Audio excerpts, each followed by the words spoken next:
Ito pong binabanggit na manga prediction, na mega quake. Can you just clarify again, sir? Ano po itong masasabi po ninyo dito na mayroon pong mga prediction tungkol po sa the big one na tatama po sa Pilipinas? Well, yung manga prediction sa Japan po nalindol yon dapat noong July 5, Mm, no? mm, At ito po ay sinasabi nga na baka mangyari.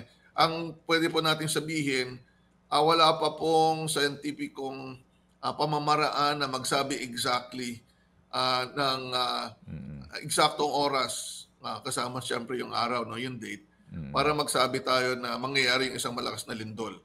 Pero kapag kahandaan po ang ating pag-uusapan, tukoy naman po natin ang iba't ibang mga ah, faults o earthquake generator sa Pilipinas at meron po tayong iba-ibang earthquake scenario.